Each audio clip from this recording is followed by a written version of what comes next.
Good morning. You are getting poked by Laura. It is Monday, the day after Easter. I hope you had a good holiday. Hope you don't mind the poke this morning. It's going to be what it's going to be. I don't have a lot of topics, and on that point, I want to extend a branch to anyone listening to this that you have a way to contact me directly with questions, stories, things that you'd like to know about. They can be personal, they can be general, it really doesn't matter. But my hope is to increase my listenership and to have more people aware of the resource that I am and that I'm offering. So I'm going to give you a phone number. You can rewind this or you can grab something right now. This is a number you can text and you can leave voice messages. Now, if you leave a voice message, or a text for that matter, I want you to let me know if it is not okay to share that voice message or the text word for word. I will never share personal details, ever. But if you leave a voice message with a question or a comment or a story, and if I feel it's appropriate, I would like to be able to play that on the podcast. So here's the number, 802-322-3548. Now, if you want to get a better look at that phone number, you can go to my website, niceneedles.com, and I've got it there. But once again, that number is 802-322-3548. Please feel free to text, or even better, leave a voice message. I love voice messages. More personal, I can hear your voice. There's a lot I can hear in a voice, not just diagnostically, but well, we'll just call it diagnostically. I can hear a lot in a voice. Boy, I'm looking at the picture of myself on the website that I have here, and that really represented me well pre-COVID and just shortly into COVID, maybe a year or two, and I think I still carried that energy, but I've changed. I am not that woman in that photo. A little bit sad for me today. I had a really rough day yesterday. I'm not feeling great. It is after 11 here in the morning. Typically, I would already have episodes ready to go and rolling out, but I didn't get on it over the weekend. I had some other priorities with my health, so I'm behind. I was supposed to have posted at 8 o'clock this morning, and that did not happen. So I'm here today, and I've been sitting here looking through various things and listening to various voice memos that I sent to myself, and trying to figure out what to talk about. And I'm going to start with something that a friend of mine said to me yesterday, and we're going to use it to just kind of pontificate a bit. I also made a TikTok yesterday talking about the secret in the sauce of healing, and that was through another conversation with a friend as well. And the idea that you can have the best care in the world, you can have the best diagnosis in the world, you can have the best hospital in the world, the best home in the world, all the money in the world. You can have every single little thing that you might think is needed to obtain healing or health or wellness. And you can still not find it. It can still be elusive. And you can be someone with no resources, all alone and nothing, and you can find healing and wellness. And the reason is, and this is what the TikTok said, is that the real secret to healing is you. Without you, without your buy-in, without your self-awareness, without your effort, without your focus, without your desire, without your dreams, without your hope, without your will, without your definition of what healing looks like to you, there is no healing, and there will never be healing. And that is just a general thing that came to my mind yesterday that I wanted to say on a TikTok. So I did, but we're going to bring it into this conversation today because I was, as I mentioned, not having a great day yesterday. And a friend of mine who lost a child, which is one of the worst things that can happen to a person, told me about something that her mother shared with her that I have heard many times in my life. I'm sure you have too when you hear this, but it hit me very differently yesterday and today. It's sticking with me today. So that's what I want to talk about here for a second. And the phrase or the saying was, Grant me the courage to recognize the things that I cannot change and the wisdom to know the difference. And what a simple, beautiful phrase. What a very difficult thing to employ. And I think someone commented on the video that I put up that you are the secret sauce to your healing. Someone said, well, I'm in trouble then, or something like that. And I didn't respond to it because that's a very telling phrase, right? Why are you in trouble? If you are the secret sauce, why are you in trouble? That's where you need to start then, because that's the only place it can come from. So if you being the solution is the problem, then you is where you need to start, and you is where you will end. And I think I talked about this on another episode a while back about people getting the message that I took a very intellectual, spiritual type of course. It was in Chinese medicine. It was continuing education, which we have to get a lot of. Most people in medicine do. It's, you have to stay up on your studies. They talked about cancer and cancer repeating in people, maybe even different types of cancer, maybe the same cancer. And that oftentimes these physicians who were in charge of the course, that many patients who finally come into remission, or maybe not, maybe they're in a chronic state of that disease, but they finally come to a place of feeling healed. Whether that means that the cancer is gone, whether that means that they are living with it, but that something inside of them has shifted and healed. And generally speaking, what people say is, I finally got the message. I finally got the message. And this is something in Western allopathic medicine that is completely devoid. It is absent. There are little places where you might find it here and there, little programs within hospitals or particular doctors, because they've had experiences and they understand that the spiritual, and I use that very loosely, that term, the spiritual side to healing is a very important element to healing. And when I talk about spirituality, I'm talking about knowing yourself, being able to separate your emotions from what's going on around you. And I don't mean that in some kind of way like as though emotions are bad. I mean like being able to identify emotions in the body, what they feel like. Usually the only emotions people can identify are pain, like some kind of pain-inducing emotion, like grief, or happiness, joy. And that's about as detailed as a lot of people get. I think because emotions scare people, because they're a moving force, they're a motivating force. But they are a moving, motivating force for a reason. And we can get very technical with emotions, and we can talk about endorphins, and we can talk about chemical cascades that happen in the body. We can really break it down biologically and chemically. We can use chemistry, biology, physiology, and we can break all this stuff down into pathways and organ systems and the endocrine system and how that all works, right? We can break that all down. But what does that really do for us? It gives us a map that we can see, right? It gives us a mathematical equation to understand that our bodies are complex, but that there are pathways and routes, and it can be understood. But does it give you a holistic understanding? It definitely does not. And so when I talk about separating emotions from, say, facts from feelings, right? That's like a common, to me, toxic thing that people say these days.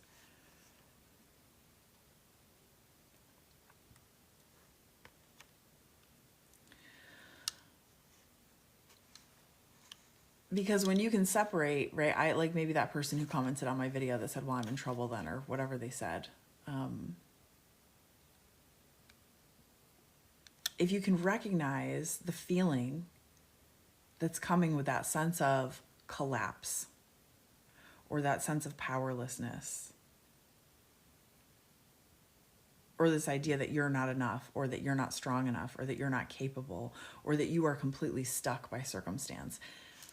Those are thought patterns, but there's a feeling that goes with those thought patterns. What is that feeling? Where does it reside in your body? Identification. What does it feel like? Really getting specific with the feeling and where in the body. This is a conversation I have with nearly every patient very early on in the healing process, to understand that your body can store things, that your body has a home base for things for you. And that the better that you can understand how your body works, the better you can identify what's changeable, what's not, and what you're actually willing to do about it. I also think there's a problem with not defining some of these things well enough. Like, for instance, the word healing. What does that mean, to be healed? What does that mean, to be healed? I'll use cancer because I think it's a really modern disease that most people can identify with. They've known people who've had it, and to different, degrees, variations, or maybe you yourself have had it. But what does it mean to heal? Because I know a lot of people who are in remission who nothing ever came back, and yet it wrecked them for varying reasons. I know people who live with cancer and they know that they will die with cancer, who are living the most vibrant, amazing, beautiful lives, and who are healed. And then all kinds of variations in between, right? Grant me the courage to recognize the things I cannot change and the wisdom to know the difference. So easy to say. So when they brought this topic up to me, this friend of mine yesterday, they were using it in reference to their mother sharing it with them about the passing of their child. And that they thought acceptance meant they were okay with it, that they had to feel okay with it.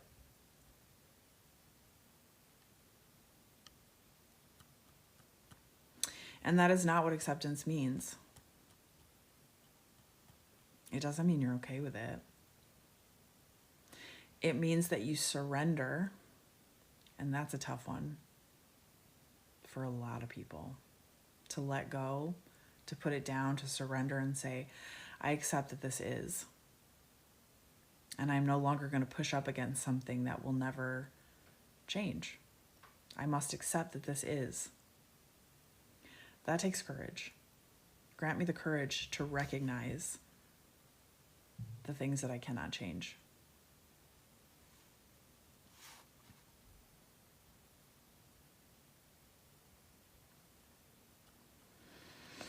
And the wisdom to know the difference. So no, I can't. Right, for me, what it reflected for me was a relationship that I had to let go of in my life.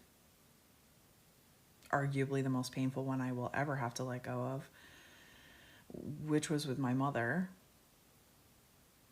I really had to accept. I had to have the courage to accept that I could not change that relationship, that I could not change that person, that I had done everything I could to make changes and to try to shift that, but that another person is not within my control. Another person is not within my jurisdiction. And I could spend the rest of my life doing what I had been doing to that point. At that point, I was 38 years old, which was change, shift, heal, wisdom, learn, like just be better. And you know what? It didn't matter. I could have,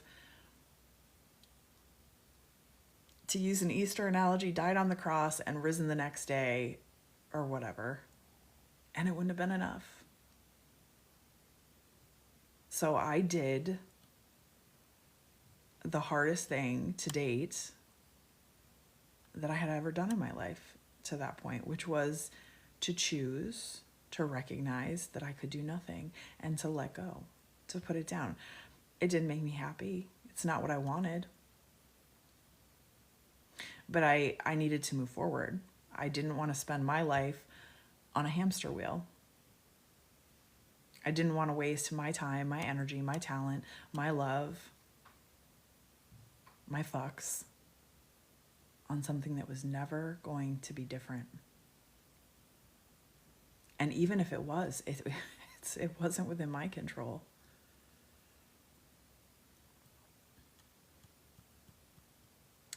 So I think, the approach to healthcare that I have, ironically, is very similar to this phrase. I might actually adopt this phrase to a certain degree. Sometimes I'll put little things like on my website, I have certain things that you can't see. They're invisible. Like I make them invisible, but they're words that are embedded in the page. But I'll make them the same color as the background so you can't see them. It's just like energy, right? But I think this phrase works really well for modern healing and for modern disease and for our modern way of life. And that there's so much that we truly cannot change. It doesn't mean we can't change it collectively, but again, we as individuals, right? I don't have the ability to get corporations to stop making plastic and then putting that responsibility on the citizens. Laws can do that, right? That's a collective action. There can be awareness. But for me to get up every day and be depressed about or get stuck in the emotions of all these things that I cannot shift, I cannot change. It does take courage to put that down. And then it does take wisdom to go, but what can I do for me? How can I shift me? How can I shift myself? And I think with health, it's very much the same. A lot of practitioners that I have met in my line of work, because it is holistic and because we want people to come into more of empowerment, there's a lot of restrictions that I've seen with some practitioners, not all, but with some, where it's like, I won't treat you if you won't stop drinking coffee. Like, we haven't even met. You don't even know me. Yes, you're coming to me because you want something. But the very first thing I'm going to do in a trusting relationship is say, you have to stop doing that thing that brings you joy and that you've done forever and that reminds you of your dad or your mom or your boyfriend or your whatever. You have to stop that. And if you don't stop that, I'm not going to help you. Okay, now this is me, because some people will go, okay, yeah, and they would do it. But I am very much about consent and also understanding. And I believe you get the best results eventually, like in the long run, with consent and understanding and experiencing. So my approach as a practitioner is not to force things on people. It's always to offer choice, right? This way or that way, because healing, as I mentioned earlier, is a definition. It's different for everybody. What does that mean?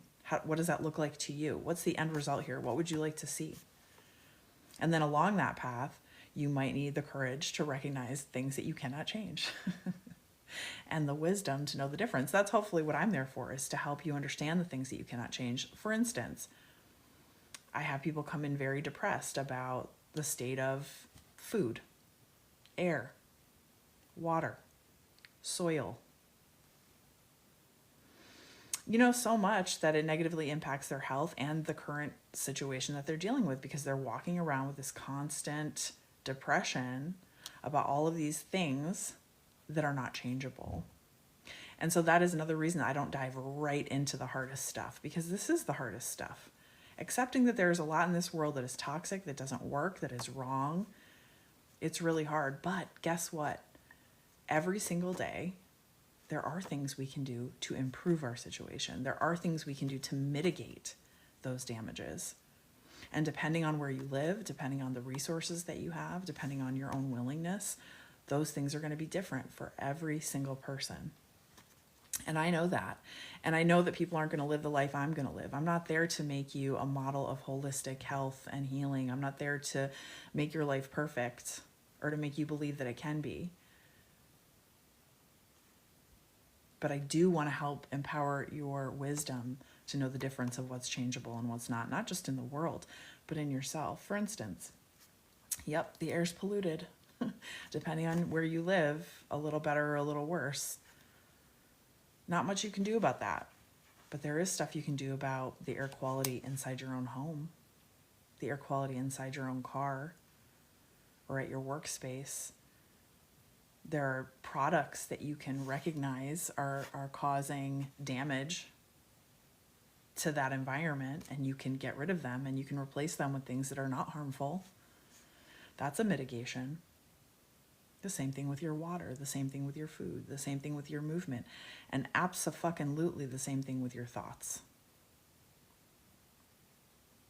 I truly believe that our thoughts are one of the most toxic places that goes unexamined in our entire being. You literally, again, we can go back to the beginning of this podcast if you made it this far. We are literally the thoughts that we think. Why? Because the thoughts that we think produce chemical reactions in the body. What do I mean by chemical? Hormonal. Calcium channels, ATP, ADP, insulin, dopamine. Like, the list goes on and on. These things don't just happen. They happen because of thoughts we think, feelings that, and feelings are generated. It's like, it's a snake, right? They're one of the same things. So if every single day you are telling yourself the same shitty story, if every single day for months, years, decades, you have told yourself the same stories, is that coming through a megaphone from outside? Is that something that a particular political leader is beaming into your house every day through your phone? Or is that coming directly from inside? Is the call coming from inside the house? It's coming from inside the house. And every day you're like, why do I feel like such shit? What are you telling yourself every day? What are those thoughts that you think, that you don't confront, that you agree with, that you're complicit with? Grant me the courage to recognize the things I cannot change. You can change that. It takes effort. It takes will. So we'll circle all the way back and say the secret sauce is you, my friends. You are the change that you need. You might need some help. You might need some support. You might need some encouragement. You might need some treatments. There's lots of things that you might need. And those things you can seek, you can find, they can be given.